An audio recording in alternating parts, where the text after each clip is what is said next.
man, I have tattoos, man, I have earrings, like all that stuff. Like, man, I'm still a young guy, man. I grew up how I grew up, and just because I'm a police chief, man, it doesn't change that. And so, I try to get people to see that side of things, and try to put more of the, man, we're just normal people like everybody else.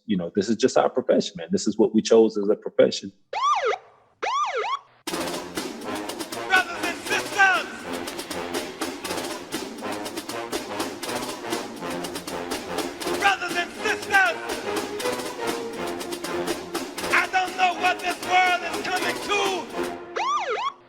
You're listening to the Black and Blue Podcast, a discussion and celebration of the roles of African Americans and other minorities in U.S. law enforcement.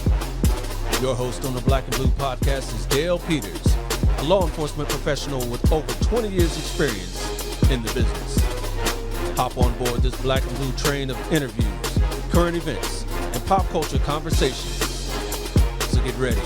The Black and Blue Podcast is coming at you right now. All right, ladies and gentlemen, welcome back to the interrogation room. Ladies and gentlemen, my name is Dale. I'm the host of the Black and Blue Podcast. We're going to jump right into this interview today because I'm really excited to have my next guest on. He is the Chief of Police of the Ferguson, Missouri Police Department. Please help me welcome in Chief Jason Armstrong.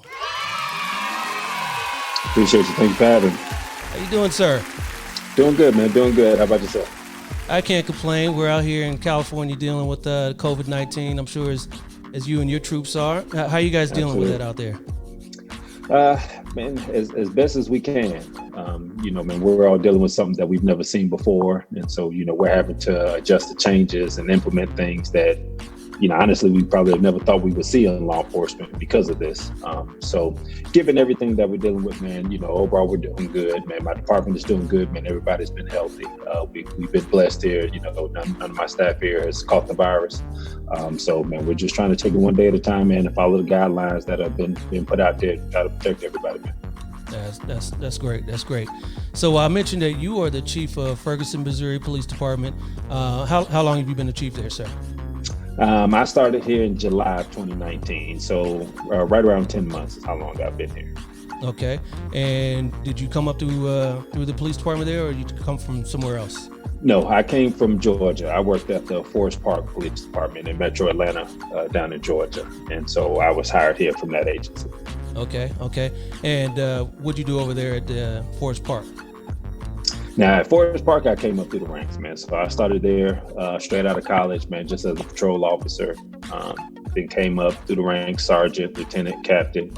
And then at the captain, I was appointed as the interim police chief up there. And so, I served as interim police chief there for a little while. Then I went back to my captain position. Then they needed an interim major for a while, so I got appointed to that position while they needed me there. Then I went back to captain, and then ultimately I got the job up here in Ferguson as the chief. Okay, all right. Well, congratulations on that. Thank you. All right. So, what are the demographics of, say, your previous city and this city? Are they sort of the same size and demographics? Yes, man. And that was one of the things that gave me a certain level of comfort that, I could come up here and I had a good feeling that I could be successful up here and kind of fit in, to the environment up here, because the community up here in Ferguson is very, very similar to my community down in Forest Park, where I spent my entire career. And so, both communities are about 70% minority. And the only difference in that is down in Georgia, my community, it was maybe 40% Black and close to 30% Hispanic. We had a big Hispanic population down there. And so, but, just the minority community as a whole, is pretty much identical. And so, the same environment that I'm dealing with up here in Ferguson is what I spent my entire career working with. So, that was one of the reasons that, I even entertained, taking on this position, was because, how similar the community is up here from where I came from. Right. So you mentioned back in Georgia, there was a large Hispanic population. There's not so much in Missouri? Not here in Ferguson. Okay. Not like it was, where I came from in Georgia. So, we do have a small Hispanic population up here, but it's nowhere near the size of what I had down in Georgia. All right. Okay. So for those of us that don't know, where is Ferguson in relation to, say, St. Louis, in Missouri? Yeah. Ferguson is a part of the St. Louis metropolitan area, and so one of the things that's synonymous with St. Louis is the Arch. Most people are familiar, with the Arch, or at least they've seen it on TV or something. And so, from the police department driving to the Arch, I'm maybe 15 minutes from the Arch, downtown St. Louis. So that's how close we are to the St. Louis metro area. We're about 5 minutes from the St. Louis airport. Okay. Here. So. All right. Yeah, so just right in the heart of the metro area. Yeah. And how large is your department, Ferguson? Our department is 45 sworn personnel. Is what our authorized strength is here. Okay. You guys work closely with the St. Louis PD on operations, or not so much St. Louis PD. So one of the things that's unique about the St. Louis region is St. Louis City is completely separate from St. Louis County.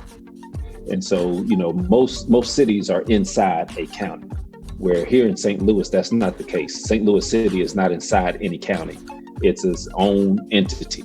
And so St. Louis City is right here, and you have the water over on this side, and then St. Louis County just, kind of circles around St. Louis City. So we're in St. Louis County. And so in St. Louis County, in one county, there's over 60 police departments in this one county. And so we're surrounded by, a lot of other cities and little other small cities that have their own police departments. So that's primarily who we work with on a regular basis. If we have something critical happens here, a lot of those cities are sending officers to help, and vice versa, when we have things come up. So it's not so much St. Louis City. It's more so the other small city municipalities that are around us, and some in St. Louis County also. Right. Okay, yeah. So, I don't want to talk too much about St. Louis City, but that was an interesting point that they're their own. They're not even within the county. Do they have their own court system, or how's that work? Yes, they have their own everything. Oh, wow. Yeah, they have their own everything. So completely separate government from St. Louis County. Okay. But you guys have a St. Louis County court system, is that correct? Correct. Yes. So we have our own municipal court for, our local ordinances and, misdemeanor cases that come through our city of Ferguson court. And then also, if we would arrest somebody for a murder or, a felony charge like that, that would go through the St. Louis County court system. Okay. All right. So again, I was talking about the demographics of Ferguson City. What about your police department? The police department right now, we're about 50-50. Between minority officers and white officers, where we're at currently. Okay. Aside from yourself, do you have any other minorities in your command staff? Or? Yes. The assistant chief is a minority. We have two captains here. One captain is white male. One captain is a black male. I have two lieutenants. One lieutenant is a white male. One lieutenant is a black female. So yeah, we have pretty good diversity throughout the agency. Yeah, that's great. All right, so you came up in Georgia. Is all your family still back there, or? Well, no, Georgia is where I went to work. I grew up in North Carolina. Okay, all right. So I went to school, went to college in North Carolina, and as soon as I graduated is when I moved down to Georgia to start working. Okay, all right. And you married? You got kids, or? Yes, married, 2 children. All right. And they came down to Missouri with you, I assume. How are they adapting to the change? They're adapting. My daughter, so I have a 5-year-old daughter, so she's here with us in Missouri. My son is still in Atlanta, so he's still going to school down in Atlanta. He's 13. So my son is still in Atlanta. My daughter is up here in Missouri with us. All right. And how's everybody liking it in Missouri and Ferguson? They're liking it so far. It's been a big adjustment, man. Just a decision to take on something like this and move your family, to another state and everything that comes along with doing this is always a tough decision. Yeah. But my family was on board with it. This wasn't something I was going to do, without their complete support backing and doing it. And so everybody has taken it, pretty well and has been adjusting to things pretty well and seem to be pretty happy here so far. So that's been good for us. Okay. So growing up in North Carolina, did you ever have any aspirations of being a cop back then, or? No. No? Nah. Nah, none whatsoever, man. Man, the one thing that kind of even like sparked a little bit where I was like, man, I could do that. That could be me. Since when the first Bad Boys movie came out, and hey, man, Mike Lowry, that was my man all day long. And so when that came out, and so you had a cat that was cool and just smooth and all of that stuff, man. Looking at that, it's like, all right, man, I could, I maybe could do that, but that was as far as the thought went, really for me growing up. Yeah. I mean, that's part of the reason why I'm doing this show, to show people, specifically, kids and people that are kind of indifferent on law enforcement or the profession, is to show, hey, you could do this too. To show a minority, real life ones, not just ones on movies and TV. That'd Exactly. be cool. That real life ones that, hey, you can be a chief too. You can be an officer. You can be a detective. You can do all this too. So that. Yeah, man, that's one of the things that I try to bring to my position specifically. Being a young chief. Is being that example to show young people that, man, it doesn't matter what you look like or where you came from or what your background is. Like, man, if you have a genuine heart for trying to do good in the world, man, you can do it. Man, I have tattoos, man, I have earrings, like all that stuff. Like, man, I'm still a young guy, man. I grew up how I grew up, and just because I'm a police chief, man, it doesn't change that. And so, I try to get people to see that side of things and try to put more of the, man, we're just normal people like everybody else. This is just our profession, man. This is what we chose as a profession. And this is what we choose to do day in and day out. But at the end of the day, all right, man, I still go home to my family just like everybody else. Man, my wife tells me what to do just like all the other guys. Man, my kids, run us crazy. They run the household just like everybody else. Like, it's no different for us. And that's one of the things that I think we have to do a better job in this profession. It's just bringing that reality to the forefront, and that normalcy that, yes, this is what I do for a profession, but hey, man, I promise you we have a lot more in common than we do differences. Yeah, absolutely. So you mentioned that you're a young chief. How old are you, if you don't mind me asking? 40. All right. Congratulations. Yeah, just turned 40 in December. Okay, all right. And you said a few minutes ago you got earrings, not on the job, I'm sure, right? Nah, not on the job. But that's the thing, is like, man, when people see me off duty, if somebody meets me and if they find out that I'm the police chief, man, they start looking me up and down because I don't fit the mold.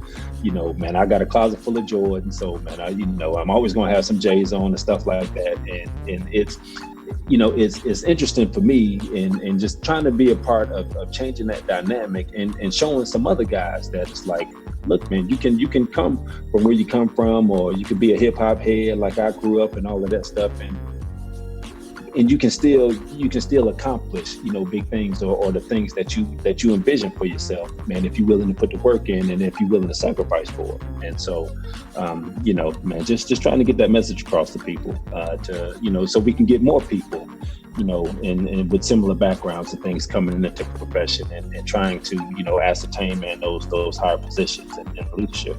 Right, exactly. So you mentioned, you really sparked your interest in law enforcement was watching Bad Boys. How'd you get started? Was there a mentor or somebody that kind of led you along? No, man. And man, how I got started was, man, it was my senior year in college. And so I was a criminal justice major. Okay. And so, along with the Bad Boys and things, it was like the FBI was the cool thing, man, when I was coming up, like all the shows about the FBI and all of that. So, I kind of looked at those things like, all right, man, I can do that, man. That seems like a cool profession. But then, man, my senior year in college, time is going on, man. I'm putting in for jobs and stuff. And I'm like, yo, man, like, I got to find a job. Like, I ain't going back to live with my parents. Like, that's not an option for me. And also I was ready to leave North Carolina. And so, man, I found out about this program that they had through the Department of Justice for college graduates, and essentially, man, it was a scholarship program for college graduates to get into law enforcement. And so, what they did was, if you got into this program and you signed a contract agreeing to be a police officer for 4 years, they paid you back up to $30,000 that you spent on college. And so I found out about that program, and I'm like, all right, shoot, man, hey, I can go do that and go get that money to help, man, pay back, some of this college stuff. And all right, man, after 4 years, man, I can go on and join the FBI like I'm supposed to be doing all along.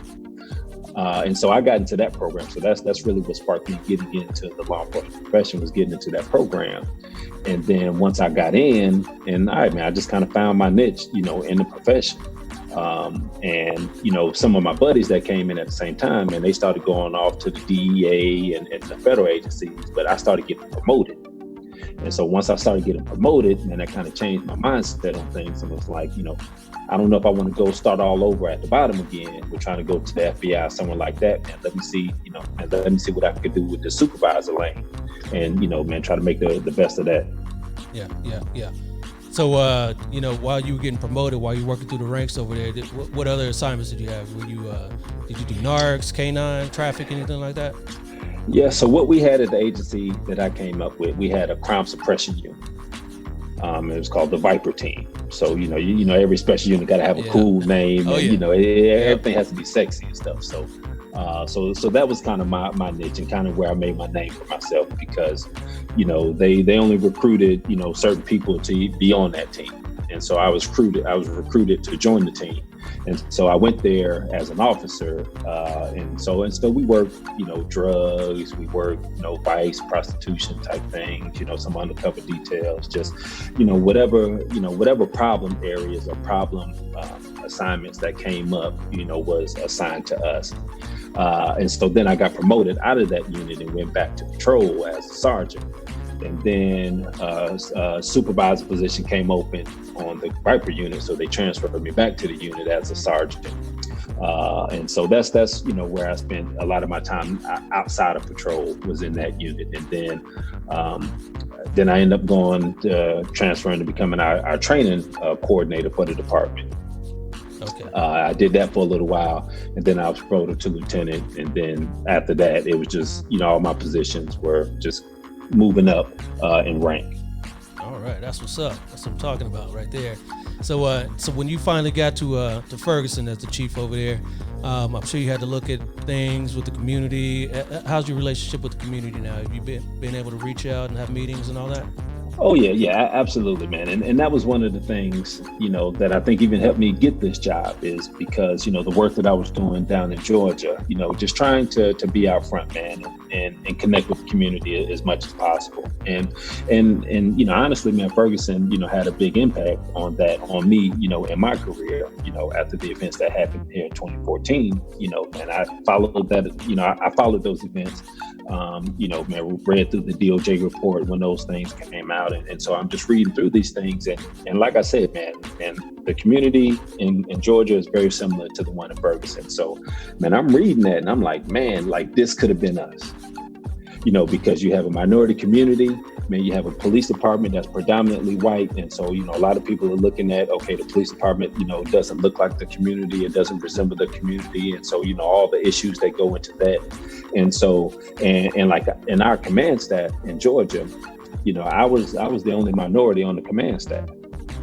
Okay. And I was the only minority that had ever been on the command staff at that level. And so, so I mean, I felt as though it was my responsibility, because I was the only person, high up enough and in that position to really try to go about changing some things. And so, man, after I just, I saw what happened up here, man, I just became very intentional, man, about trying to do a better job, because I recognize the faults and what my approach had been. And I had not done a good enough job in trying to connect with the community and build better relationships and partnerships. And so, man, it just really sparked me to get out and do more and try to lead that charge for my department. And so, coming up here to Ferguson, man, it's no different. Man, we got to be out front, man. We got to be leading that charge and trying, man, just trying to connect with people to where they can start to see us beyond the uniform. Right. And that's a tough battle. I mean, just the uniform period, no matter where you are, is normally a barrier for the officer. And especially the uniform up here in Ferguson with some people, is just, there may be no greater barrier, in some, some other parts of the country. So, just trying to show people, not even people, but even the officers here that I work with, of, all right, man, how intentional we have to be, in that process. And man, it's not, we can't only go to the meetings of the people that love the police and they're going to support us no matter what, man. We got to go meet with the people, man, that talk bad about us, that talk nasty about us. And man, we got to start working that angle also, and just try to see what kind of progress we can get, man. We may not be able to make any, some people, they may just hate us and they're always going to hate us. But man, I don't think that's the case, man, for the majority of people, man. And I think they got a bad taste in their mouth, man. I think we can sit down with them and just, man, see what we can come up with to try to, better that relationship. Yeah. We got to be creative in the ways that we go about doing that. Yeah. So what sort of changes have you implemented in your time as chief over here in Ferguson? Well, man, one of the things when I got here, man, I just felt as though, man, the agency as a whole was kind of outdated, with like technology and just some tools that help you manage things. Man, I'm big on accountability, man. Any organization, I don't think you can be a successful organization if you don't have accountability measures in place to where people know what the expectation is. And then you're able to take steps to ensure that, all right, man, when those expectations aren't met, there's avenues in place to deal with it.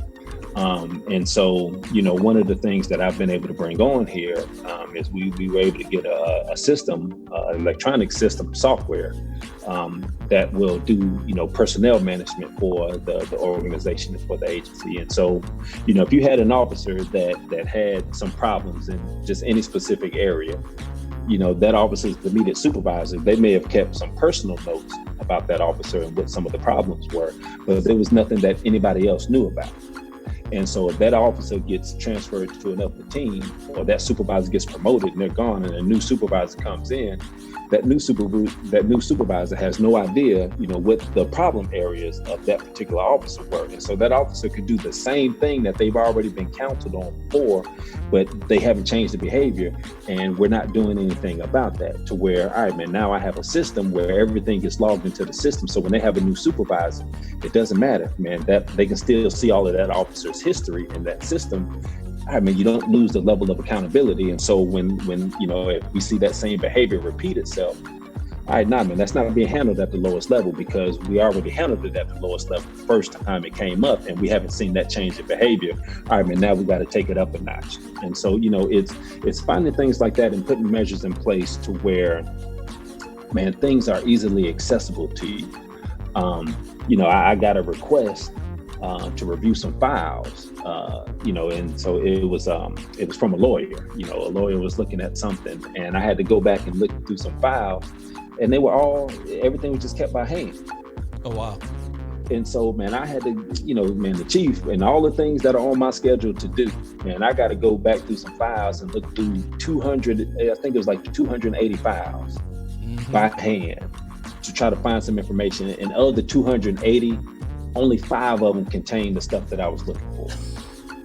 And so, it's things like that to where, man, we have to find, tools and technology that can help us do our job a little bit more efficiently, that will free up our time to be able to go out and have, some more interactions with the community, or for us to be able to do reviews on, our practices and our policies here in the department, to make sure, we're putting forward our best foot forward, with how we're handling things. Exactly.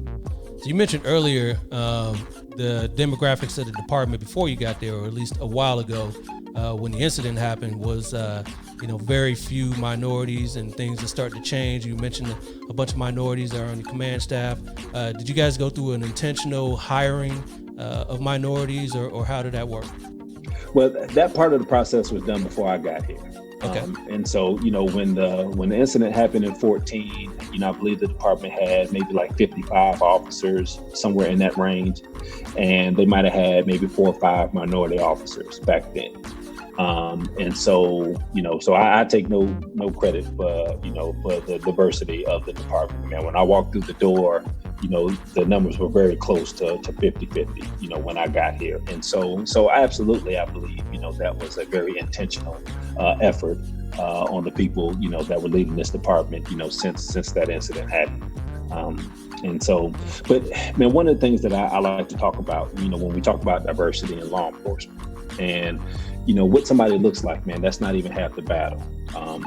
It comes down to what's in somebody's heart, man, and what's in somebody's mind and how they view things. And so, man, I try to get people to understand that because, that's, the community wants that and they ask for that and it's important. But also, that it doesn't stop right there. Like, man, the conversation doesn't stop right there. And I've seen plenty of instances where, you sent a Black officer was sent into an environment, dealing with, Black community because they were a Black officer, and all hell broke loose because, it didn't matter what the officer looked like. It mattered, man, what they were bringing to that situation. And if you're not bringing a genuine heart, man, and you're not bringing some solid thinking to that situation, doesn't matter what color you are, doesn't matter what gender you are, man, you may not be effective. And so, man, I try to get people to understand, that's number one over anything else. What somebody's look like, man, is what life experiences are they bringing to the table, and are they genuinely coming to the table for the right reasons? And it goes way deeper than just what somebody looks like. Yeah, definitely. But are you guys continuing hiring efforts or? Yeah, man. We're trying, man. It's tough. Yeah. It's nationwide. It's tough. Yeah, that's true. And so, but especially here, it's tough. We have the consent decree, here at this agency, and so it's just a lot of oversight and things that are changing, and we're under a microscope, unlike any other. And some people don't want to work in that environment, and I get it, and I understand that this is not for everybody. And so, but man, we're committed to try to bring quality men and women onto this agency and this department to help us move forward, and we're always going to continue that. Yeah, exactly.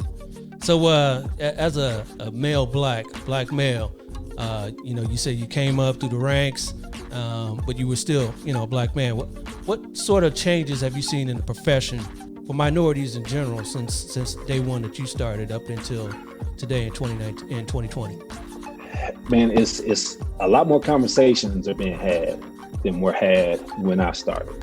Okay. And so, man, prime example, man, I think in law enforcement, man, let's just start with everybody, man. Everybody in the world has prejudices. Everybody in the world has biases. Okay, let's start right there. Yeah. Okay. Yep. But I think there's a difference between somebody being just a straight up racist and somebody just having stereotypes and biases that control how their minds think. And so when I was down in Georgia, okay, so like I said, man, I started, 21, man, straight out of college, man, straight out of a HBCU university. Shout out North Carolina Central University, best HBCU in the land. Okay. And so, like I said, man, I look different. And so when I worked undercover or plain clothes details, like I never went out and had to buy any clothes for what I was going to wear to work. Like these are my, so like I said, man, I dress how I dress, but in how I dress, man, it fit the stereotype that a lot of white males in law enforcement have of young black males, period. And so, man, so I would walk through the door and it was, like I said, these weren't bad people. Okay. And so, but just the automatic thing where their head would go, and the jokes that I would get is, oh man, who let the thug in here? Or man, oh man, the criminals are out, and those kind of things. And like, all right, yeah, man, I'm here to work undercover. But that's part of the conversation that, somebody in my position was able to have, because it's like, hey, bro, I didn't go buy these clothes for this detail. Like, this is what I look like when I'm not working. Right. And so now if we want to have that conversation, and hey man, I'm one of the few, if anybody in here, who has a college degree. So off the bat, man, I'm more educated than all of y'all in here. Okay. And so, let's start breaking down some of those stereotypes and having some of those conversations, because when you see me dressed like that, your mind goes one direction. But now when you see me in my police uniform and you see what I bring to the profession, you see me in a different light.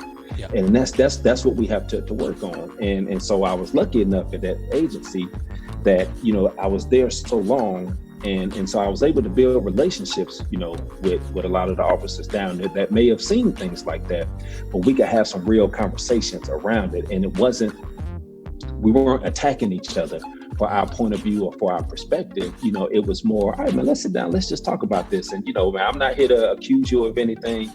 And, I hope you're not here to accuse me of anything, but man, let's sit down and talk about some of these things and how they may impact, all right, man, when you walk out that door to go do your job. If you see somebody, with some sagging pants on or with dreads or what have you, all right, man, what's the first thought that comes to your mind? Okay, man, this could be a criminal or this or that. You don't know. Yep. And so if you don't know, man, you can't treat that person as such. And so, man, that's what my experience was, and coming up through the ranks, and where things that went on in society, things that went on in law enforcement, man, it forced us to have more conversations. And everybody's not comfortable having that conversation. And being, man, Black male in leadership in law enforcement, all right, man, sometimes, man, you have to make sure that you manage those conversations, with the delicacy that they require. Because, I don't want to ostracize anybody. But yeah, there are some things that we have to talk about. And some people are more comfortable talking about it than others. And I get all of that. And so, man, we have to find a way to have those conversations to where we can educate, man, our coworkers, man, our counterparts. So they're better prepared and they're better equipped, man, when they go out in the community, to not say something that, is going to cause something. I remember I was riding with a young white officer one time, and, he just pulled up and started talking to this young Black kid that was walking around. And everything he was saying, he was like, hey, bro, everything was just bro. And so, man, when we cleared that, I'm like, hey, man, I said, man, relax with that. Man, just, like I said, I don't think it was coming from a bad place on his part, but it was just like, hey, man, man, that could be taken the wrong way coming from you. And even though you didn't mean it, in a negative light, don't open yourself up for it to be interpreted that way. And even the term boy, man, I can't tell you how many conversations I had with white officers who just didn't understand the history. They had no clue of the history of calling, man, a Black person boy. And I talked with the officer one time about it, and granted, so this kid was running from him, and, the kid looked like a kid. And so, when I reviewed the video, I heard him say boy, and they're like, oh, nah, man, we got to come talk about this. And he was like, well, nah, man, it was a kid. Like, it was a boy. I was calling him boy. And I'm like, I get that. I said, but man, what if it was an older person who just looked young? And I said, man, you calling, man, a white man calling a Black man boy, and that could turn from that Black man trying to run away to get away from you to him stopping to turn around. And now, man, you got a fight on your hands. And so, man, it's just trying to educate people, in that sense, to, just to help them do their jobs better, man. It's been, one of the biggest things that I've seen in the profession is it's more accepted, for those, diverse conversations to take place now. Yeah, for those conversations. So, you were talking about relationships earlier with your previous department. How's your relationship now? I know you're the chief, but your relationship with your officers at your department now? Man, I think it's going pretty good so far. Man, one of the things that, man, I try to focus on is, man, you can't force a relationship. And, man, I'm a student of law enforcement. I'm a student of law enforcement leadership. And so, man, I'm always trying to get, tidbits from people that have been in the profession a lot longer than I've been, people that have been chiefs, a lot longer than I've been. And essentially, man, just try to learn from some of their mistakes and just, man, just taking just knowledge and guidance from them. And so one of the things that, man, I feel very strongly about is, man, being an outside chief coming into a new organization. Man, some things are just going to take time, and you can't. I'm about being genuine and intentional about being genuine, man. Like you can't fake this profession, man. No matter how hard you try, man. If you are trying to get through it by faking it, man, you're going to get exposed for that. And so why, man, I've seen some police chiefs come into an organization and, they have these mandatory meetings, in the first 30 days that they're here. And so, they have conversations with people that they don't know, that don't know them. And it's only so much you're going to get accomplished, in that setting. But then, when the chief can put out the report, all right, here's my 30-day report. I met with everybody in the agency. But what did you accomplish? Right. What did you accomplish? And so, why I did do that, I tried to have more genuine conversations to where, all right, man, if I walk into the office or into the building down at the bottom and I run into an officer, all right, man, just try to spark up a conversation with them in that where it's more of a natural setting and it's more, we're not talking in my office, okay, man, we're talking down in their space and just start building those interactions and some people are more willing and open to talk to you than others are. And that's cool, man. I try to give people time, but take advantage when the opportunities present themselves, man, for me to just have some real conversations, some real dialogue with them. And so, that's how I've tried to be. And man, I've gotten some good feedback, from the staff and from the officers here of just how I try to interact and communicate some things with them. Now, of course, man, I could always do more. And that's some of the feedback that I get from some of the officers sometimes is, hey, man, we would like to see a roll call more often. Cool, man. I take that, man. Hey, I'll try to, adjust my schedule some so I can stop in so y'all can see me, a little bit more often and things like that. And that's another thing, like, man, you got to be responsive to what your people are telling you. I mean, you can't just, you just can't write it off because, man, I'm busy. Nah, man, people don't want to hear that, man. People want to know that they matter to you. And it's just your actions over time is kind of what shows that. And so, man, I've tried to be, intentional about showing them that, so they can see, yeah, man, I haven't been here with you guys for the last 5 years. I didn't go through 2014 and 2015, what you went through, but I'm here now. And, hey, man, I'm here to do everything that I can for you all. And because the only way we're going to get through this thing is together. And so, man, I think we've made some good strides since I've been here. Great. Now, I know you're talking about, relationships and, you're an outsider. How about off duty? You guys, you and your family find friends or relationships or anything that you can do, because you guys are from another area? Yeah. And that's, that process has been slow. Like for me, and I'm sure you can attest to this, man, like, man, I'm skeptical of everybody. So, so it's hard for me to make friends, so to speak. And so, man, my wife, she carries a lot of that responsibility and us kind of, making friends. She's a lot more sociable than I am. But man, we have met some really cool people up here and some really good people. And, man, the church that we're connected with up here, man, we've met some really good people through that. And so, man, I don't have a lot of free time to hang out anyway. But I do make it a point, man, to make sure that, man, I spend, some quality time with my family and get away from the profession as much as I can. And so yeah, man, we've met some really good people up here, and this community, man, has really welcomed us as a whole since we've been here. And so I'm definitely grateful for that.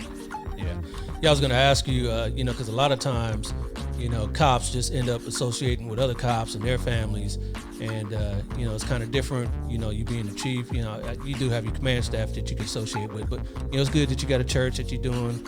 I'm sure when your child starts school, whenever that is, when we get out of this pandemic, that you have fellow parents as well that you can associate with. So it's going to take some time, especially now that social distancing is a big thing. So yeah, man, everything is going to look different on the other side of this. But yeah, man, I try to meet and hang out with people, not necessarily in a profession, just to, man, when you hang around with a bunch of cops, man, all the conversation is about cop stuff, man. Exactly. I deal with enough of that at work, man. Right. I know you say you don't have a lot of free time. Well, especially now, because you're new chief and you got to get things going. But when you did have a lot of free time, what sort of stuff you like to do? Oh man, I love to go to the movies. Man, if a good movie come out, man, man, I can go to movies by myself. Like, I don't need anybody with me, man. I can just go to the movies, man, chill, watch movies. Man, probably the number one thing is, man, I like to cook on a smoker. I like to smoke meats and stuff. And so, that's almost like therapy for me. And so, man, if I had like a Saturday or a Sunday that I had nothing on my schedule, all right, man, I'm gonna fire the smoker up, man, and put something on and just chill all day. Just, let the smoker, do what it do. And then, man, I got a great meal waiting for me at the end of it. So, so just things like that, man, just chilling, man, hanging out with the family. Man, I love to travel. And so, man, with this new day and age now, man, I don't know how big that's going to be impacted. Because, man, I've had 2 trips, that I had to cancel in the last few months because of everything. So, travel is a big one for me, man. I like travel as much as I can. What's on the bucket list? The places to go? Oh, man, everywhere is on the bucket list, man. And so, man, the top places that I still haven't been yet, Australia. Man, I haven't been to Australia yet. Greece. I haven't been to Greece. I haven't been to Amsterdam. I haven't been to Amsterdam. That's a really free place there in Amsterdam. So I've heard. Yeah. I've heard too, man. But it's man, I've been to Prague in the Czech Republic, and so, man, from what I kind of hear, like it's the same kind of vibe in Prague that it is in Amsterdam. And Prague was an awesome city, man. Just man, castles and just I like the history of things, man. When I go to places like that, and so, man, I was going to try to make it to Tokyo this year for the Olympics. But got pushed back, so we'll see, man. If they do have the Olympics next year, and if this whole Corona thing has been calmed down by then, man, I may try to make it out there for the Olympics. Yeah. So yeah, man, I want to go everywhere, man. Everywhere, man. Yeah. I've been to some cool places: Rome and Paris, Venice. And I've been to Israel. How was Switzerland? Man, Israel was amazing. And crazy enough, man, I went to Israel it was a law enforcement training program. Okay.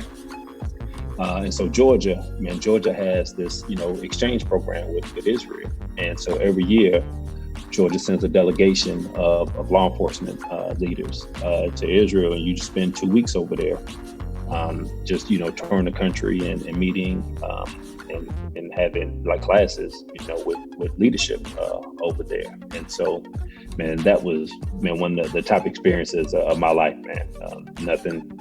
Yeah, man, it's hard to compare that experience to anything, man. It was awesome. All right, yeah. That's one of the places I'd like to get to one day. A couple places in Africa I want to go, in Asia, and my wife's from Costa Rica, so we go there a lot. A couple times we've been there. And but South America, there's a whole bunch of places I want to go to. But man, I went to Rio for the 2016 Olympics, and so, man, nice. that was an awesome experience. All right. What about in the country? You ever get back here to California, or? Man, I've been to California 3 times. As a matter of fact, last year was the first time I'd ever been to LA. Okay. Right before I started this job, man, I went out to LA for the first time, and so that was real cool. Man, I had a real good time out there. Yeah. And Vegas, Vegas is one of our things. It's a few hours from us, and it's all shut down. And they're talking about how they're gonna reopen it, but the big thing there is the casinos and walking the strip. So. It's tough. Yeah, man, it's and I love man, Vegas. I've been to Vegas a ton of times. Man, Vegas was another place that I went last year.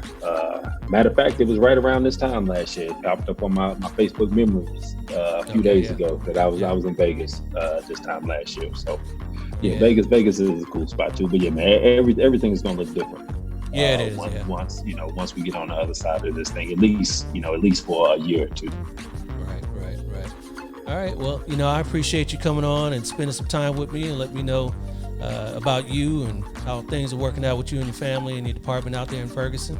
But before I let you out of here, I'd like to loosen things up a little bit on the way out and play a game with you. So give me a minute here. And all right. So this game here I like to play is called Black or Blue, Black or Blue, Black or Blue, Black or Blue, Black or Blue, Black or Blue. Come on. All right, so this game is called Black or Blue. I'm going to give you a category. Your category today is Netflix and chill. Netflix and chill. What I'm gonna do is I'm gonna read to you. This is about TV shows. I don't know how much TV you get to watch or have watched in your day, but I'm gonna describe a TV show that has either the word black in the title or blue in the title. And all you gotta do is just tell me which one it is. And it's pretty simple. You got a 50-50 shot. Gotcha. So I like my odds. All right. Your first one here. Okay. This show revolves around the New York City Police Commissioner, Frank Reagan, the patriarch of a multi-generational family of cops. It's blue. I forget the name of it, but it's blue. Yep, that's definitely blue. Blue Bloods. There we go. I hope this is okay. It's more than okay, Joe. And call me whatever you want. All right, yeah. Starring Tom Selleck right there. So 1 for 1 so far. Your next one here, 2 agents investigate sightings of extraterrestrials and unidentified flying objects. Black or blue? I remember the show. But what was the name of it?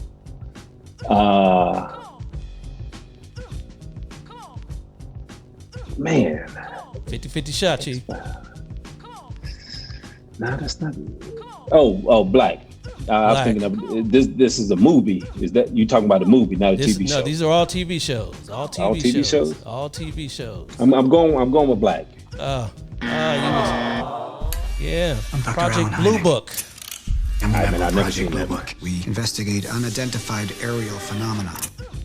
Yeah. Man, I was thinking of the X-Files, man. That was the only thing I remember about UFOs and stuff. Yeah, this is going to be either black in the title or blue in the title. So I got you. Okay. Yeah. We're getting there. Your next one, an anthology series exploring a twisted, high-tech world where humanity's greatest innovations and darkest instincts collide.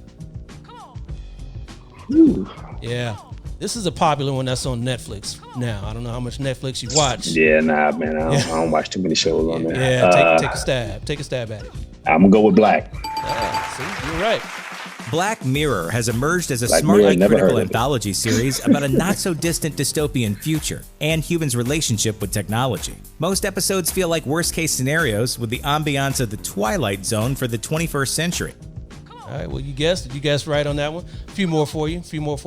This reality show documents the busy workers at a tattoo shop and all the celebrities they cater to. That should be Black Ink. It's definitely Black Welcome Ink. to Harlem, USA. There we This go. is Black Ink. You walk in here wanting a tattoo. You leave with a story. Yeah, you knew that one right off the bat. Yeah. All right. Next one here. This show follows Captain Flint and his pirates 20 years prior to Robert Louis Stevenson's classic novel, Treasure Island. This is a current show that's out nowadays on Stars, I believe it is. I'll give you a hint. It's kind of like in the area of Game of Thrones or Pirates of the Caribbean. Man, I'm gonna go with Black just because of Black Pearl from Pirates of the Caribbean. Yeah. Raise the Black black. Sails. Okay. Raise the black! Yeah, I've never seen that show. I've seen the commercials a lot. 2 more for you. 3 incoming freshmen attending a Midwestern college football powerhouse must quickly adapt to college life and juggle football, girls' classic, and nonstop hazing. Black or blue? Varsity Blue? Or something Close, like that? but you did say blue. Blue Mountain State, okay. I'm Alex. All right, I play that must football be for the greatest the college oldest. in the world. See, I keep thinking Blue about Mountain movies, man. That was a State movie, University. Varsity Blue. Yeah. All right, and your last one, Chief, here.